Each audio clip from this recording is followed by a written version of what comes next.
Olá, queridos. Um estudo sobre a palavra fidelidade na Bíblia. Vou tentar fazer 2 vídeos para o vídeo não ficar muito extenso. A palavra fidelidade, ela está relacionada com a palavra fé. Fé é pistis, do grego. Uma palavra, ela tem, tanto no português como no inglês, como em vários idiomas, tem vários significados, né? Polissemia, vários significados que uma palavra pode ter. No original grego não é diferente. No hebraico, uma palavra às vezes tem vários significados. Vamos analisar essa palavra fidelidade aqui na Bíblia. No Antigo Testamento, a palavra fidelidade pode ser uma tradução possível para o termo hebraico emuná, que significa certeza ou fidelidade. Como, por exemplo, conforme foi utilizado pelo profeta Abacuque em seu livro, Abacuque 2:4. Aí depois você confere o texto.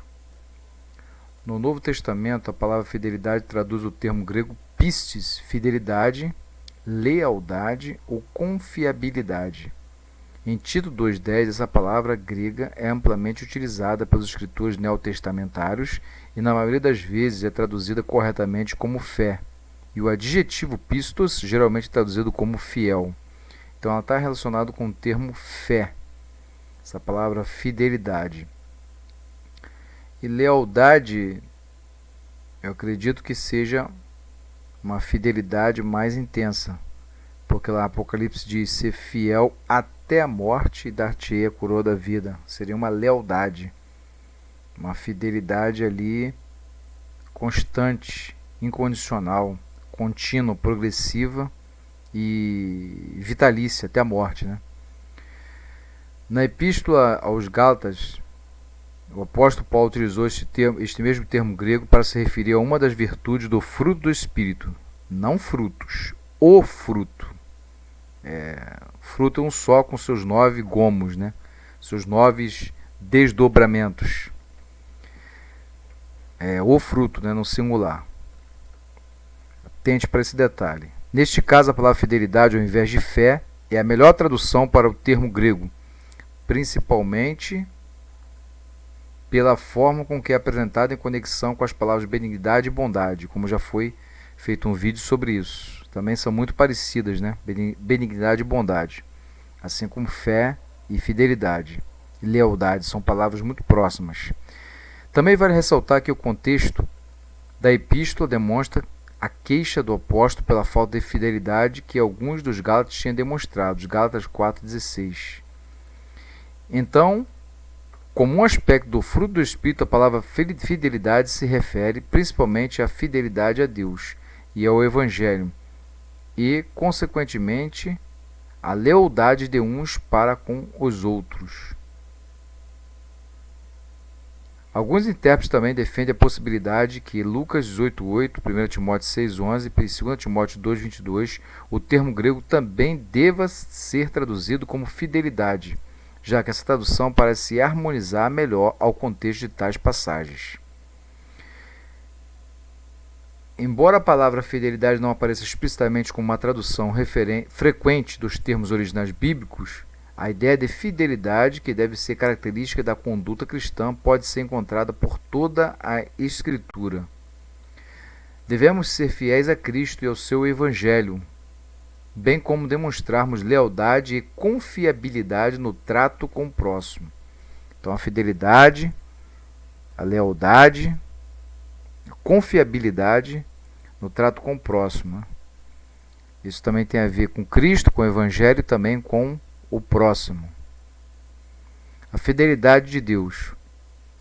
A palavra fidelidade também é empregada em relação a Deus, como por exemplo em Romanos 3:3. Nessa passagem, Paulo escreveu sobre a fidelidade de Deus, que não pode ser anulada pela infidelidade humana, expressando assim a própria justiça de Deus, ou seja, a fidelidade de Deus é um conforto para os fiéis ao mesmo tempo em que é ruína para os infiéis, porque assim como Deus é fiel às suas promessas, ele também é fiel aos seus avisos de juízo. Nós podemos ser infiéis, mas o Eterno, Yahvé, o Eterno, ele continua sendo fiel. Desta forma, podemos entender que a fidelidade é um dos atributos morais de Deus, de modo que tudo o que provém dele é verdadeiro e infalivelmente confiável. Hebreus 10, 23. Interessante que ele fala que também é fiel aos seus avisos de juízo, né? Ele cumpre seu juízo, seu castigo. Ele cumpre. Ele não volta atrás, ele é fiel com aquilo que cumpre. A fidelidade como uma qualidade de Deus está também ligada a outro de seus atributos, a imutabilidade. Deus é imutável, ou seja, ele é sempre o mesmo. Malaquias 3,6, Hebreus 13,8. Conforme Tiago escreveu, em Deus não pode existir variação ou sombra de mudança. Em Tiago 1,11 está escrito lá, se você for conferir, está escrito: todo dom perfeito e toda boa dádiva vem descendo do Pai das luzes, ao qual não há mudança nem sombra de variação. É a imutabilidade do Eterno. Deus não muda seu ser, seus propósitos eternos, sua palavra e suas promessas. Número 29, 23, 19. Deus não é homem para que minta, e nem filho do homem para que se arrependa. Está escrito em Números 23, 19. Temos Salmos 102, 26, 27. No Antigo Testamento, por exemplo, encontramos passagem onde Deus é chamado de rocha, uma expressão metafórica para se referir ao caráter inabalável de Deus. Deuteronômio 32, 4, 15 e 18. Ou seja, um caráter inabalável, que não se abala, que não muda, que é imutável, tem a ver com fidelidade. Também temos que ter um caráter inabalável, um caráter de fidelidade, imutável também. Imitar o Eterno na sua imutabilidade, a sua fidelidade. Como Deus é imutável, sua fidelidade nos encoraja e nos conforta, de modo que sempre podemos confiar que suas promessas nunca falharão e que sua aliança é inviolável. Deuteronômio 7,9, Malaquias 3,16 e 2 Timóteo 2,13. A imutabilidade de Deus é um dos seus atributos incomunicáveis, ou seja, um atributo que ele não compartilha ou transmite a ninguém. Mas a fidelidade, como uma qualidade de caráter divino, pode ser refletida na conduta daqueles que são guiados pelo Espírito. Observe que Espírito com letra maiúscula, né? Se referindo ao Espírito Santo, o Espírito de Deus. Guiados pelo Espírito, não por seus próprios méritos, mas porque o Espírito Santo produz neles a virtude da fidelidade. Gálatas 5, 22. Uma das virtudes do fruto do Espírito, não frutos, o fruto do Espírito. Como resultado disso, esses homens de fé possuem conduta exemplar, são confiáveis, defendem o que é correto e justo e demonstram uma lealdade tal para com a causa do reino de Deus que, se necessário, enfrentam até mesmo o martírio. Apocalipse 2,10. Se eu não me engano, depois você confere, está escrito: ser fiel até a morte e dar-te a coroa da vida, ou seja, uma lealdade até a morte. Essas pessoas compreendem que o fortalecimento que é preciso para perseverar e vencer as mais duras aflições desta vida está fundamentado na fidelidade do Senhor, que é fiel para perdoar os pecados e purificar de toda injustiça. 1 Coríntios 10, 13, 1 Tessalonicenses 5, 24, 1 João 1, 9, 1 Pedro 4, 19. Site www.felizmelhoridade.com.br. Foi retirado desse site. Continuando. Fidelidade de Deus. Há um versículo que aparece pelo menos 4 vezes nas Sagradas Escrituras. O justo vive pela fé. Abacuque 2,4, Romanos 1,17, Gálatas 3,11 e Hebreus 10,36. A palavra fé na Bíblia é também traduzida como fidelidade, né? Pistes. Também é traduzida como fidelidade, como confiança. E está relacionado também com obediência. Vamos ver mais para frente. Tem até uma música antiga que fala: crer, confiar, tudo que o mestre mandar, o fiel obedece o que Cristo mandar. Né? Fidelidade tem a ver com fé, fidelidade tem a ver com confiança, fidelidade tem a ver com dependência, com entrega, com obediência aos mandamentos de Deus, com comprometimento, tem a ver com uma série de implicações essa palavra tem em fidelidade.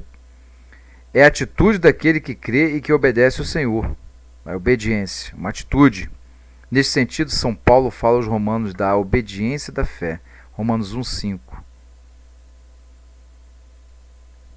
Tem um texto também que fala lá em Atos que alguns sacerdotes obedeciam à fé, ou seja, uma fé dinâmica.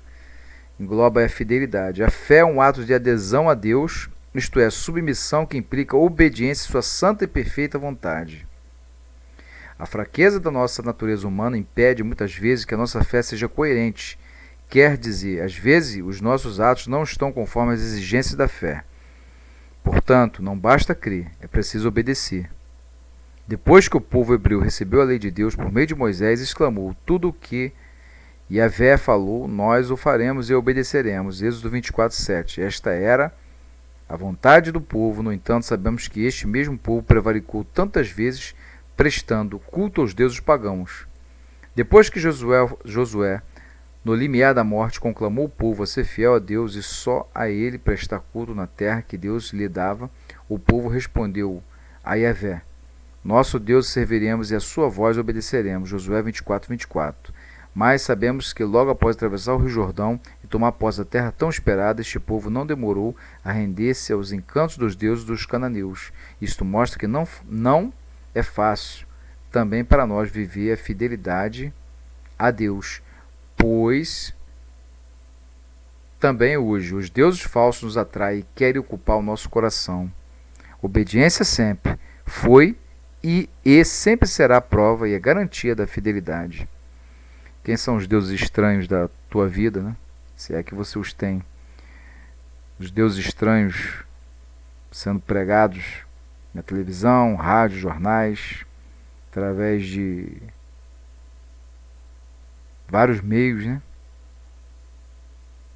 Através de falsos profetas. Quem são esses deuses estranhos aqui que ele se refere? Fica aí para a tua reflexão. Foi por ela que Jesus salvou a humanidade, porque fez exatamente o que o primeiro Adão recusara fazer. Na obediência radical a Deus, o Cristo desatou o nó da desobediência de Adão e nos reconciliou com o Pai. Da mesma forma, ensina os santos padres, pela obediência da Virgem, ela desatou o laço da desobediência de Eva, que lançou a humanidade na danação. Danado significa destinado a ir para o inferno, né? A partir daí, a obediência a Deus passou a ser a marca principal daquele que crê. Ela é o melhor remédio para os males que o pecado original deixou em nossa natureza: orgulho, vaidade, presunção, autossuficiência, exibicionismo, etc.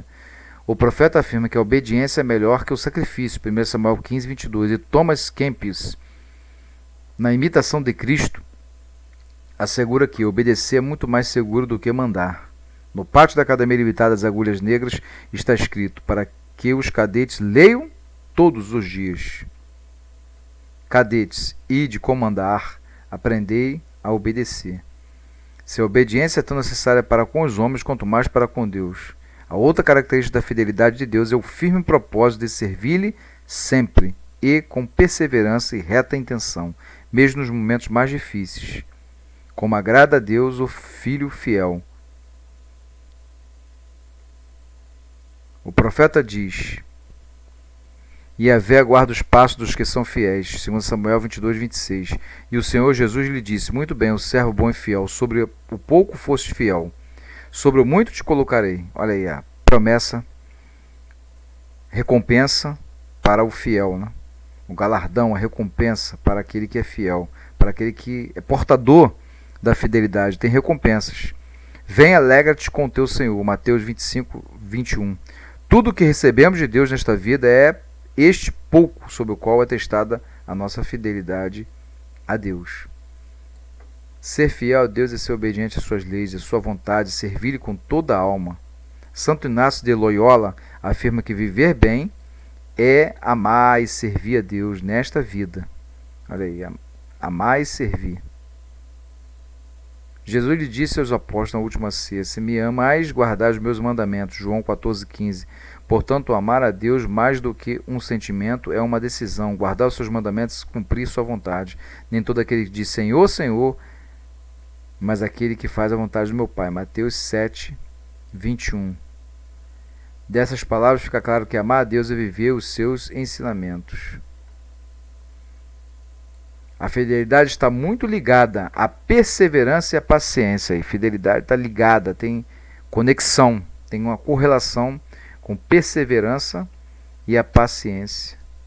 Santo Agostinho disse: os que perseveram em vossas companhias sejam vossos modelos, e os que vão ficando pelas calçadas aumentem vossa vigilância. E o grande São João da Cruz ensinava que a constância de ânimo com a paz e tranquilidade não só enriquece a pessoa, como ajuda muito a julgar melhor as adversidades, dando-lhe a solução conveniente. Mas para que haja serviço a Deus perseverante e alegre, e para que possamos amar e cumprir os seus mandamentos, é preciso uma vida de piedade, vigilância e oração, sem o que a alma esfria. O site formaçãocançãonova.com é um site católico, né? Tem alguns termos aí católico, né? Temos que respeitar, mas o estudo é interessante. Então aqui também fala aqui na vida de piedade. Essa piedade não é piedade de ter pena, dar um quilinho de feijão, um quilinho de arroz, não é só isso. Piedade é uma vida religiosa, uma vida de santidade, uma vida ligada a Deus, uma vida, né, religiosa entre aspas, uma vida de espiritualidade verdadeira. Então essa palavra piedade, homens e mulheres piedosas, é pessoas santas, pessoas que buscam santificação, pessoas que têm uma certa intimidade com Deus, né? Vigilância e oração também está relacionada à fidelidade. Aqui tem o outro, né? Piste. Este é um termo muito importante na Bíblia. Hebreus 11, do 1 ao 6. É um assunto das primeiras pregações de Jesus. Aí tem um texto, Marcos 1,15. Há pelo menos duas exigências da nova aliança: arrependimento e fé. Pistes, sua etimologia. O termo fé significa lealdade e fidelidade. Olha aí, já diferenciou lealdade e fidelidade. Ou seja, como eu falei anteriormente, lealdade ela implica numa fidelidade mais intensa, né? Você encontra aí algumas diferenças, mas uma semelhança muito grande. Na minha visão, na minha concepção, eu, Márcio, né, eu definiria a lealdade como uma fidelidade mais intensa, uma fidelidade imutável, uma fidelidade vitalícia até a morte, né? É aquele ser fiel até a morte, né? Se ouve muito isso assim em termos militares, né? As tropas leais a Saddam, as tropas leais ao ditador da Síria, Bashar al-Assad, as tropas leais, ou seja, eles morrem, são fiéis até a morte, eles morrem, botam bomba no corpo, se mata por amor, por obediência, porque acredita naquele ideal e dá até a sua vida em prol daquele objetivo. Então, lealdade é muito mais até do que fidelidade, né? É algo mais intenso, mais profundo. Aqui ele fala: fé significa lealdade e fidelidade ou confiabilidade. Você confia. Quando confia, você depende. E quando você depende, você se entrega, né? Como o filho depende do pai ou da mãe, se entrega, se coloca à disposição, se rende. Não é isso? Muito interessante. E era uma descrição da natureza de Deus, não da nossa. Vem de um termo hebraico emuná, que significa ter certeza ou estabilidade. Ter fé ou fidelidade é ter estabilidade, né? Ou seja, não oscilar, não titubear, não balançar. Está firme, está constante. A fé salvífica é consentimento mental, conjunto de verdades, vida moral, um estilo de vida aí, ó. Vida moral, ética, e primordialmente um comprometimento relacional, acolhimento de uma pessoa e volitivo, uma decisão àquela pessoa. Seu uso no Antigo Testamento deve ser enfatizado que a fé de Abraão não estava num futuro Messias, mas na promessa de Deus de que ele teria um filho e descendente. Gênesis 12, 2, 15, do 2 ao 5, 17, do 4 ao 8 e 18, 14. Abraão respondeu a esta promessa confiando em Deus. Veja, aí que tem um outro estudo, crer, confiar, fé e fidelidade, né? Ele ainda teve dúvidas e problemas a respeito desta promessa que levou 13 anos para ser cumprida. Sua fé imperfeita, no entanto, foi aceita por Deus. Deus está disposto a trabalhar com seres humanos imperfeitos que respondam a Ele e às suas promessas com fé, mesmo que ela seja do tamanho de um grão de mostarda. Mateus 17, 20. Lá está falando lá que esse texto fala, se você tiver fé como, não é igual, como, elemento de comparação, como um grão de mostarda, que é a menor de todas as sementes, é plantada, cresce, floresce, fica aquela grande árvore, e vem as árvores e pairam sobre ela. Está escrito isso na Bíblia, no texto. Estou falando, mas foi extraído da Bíblia. Jesus falou isso. Ela comparou a fé a um grão de mostarda, porque ela é pequenininha, bem pequenininha, menor de todos os grãos, como ele mesmo fala no texto, e cresce e fica uma grande árvore.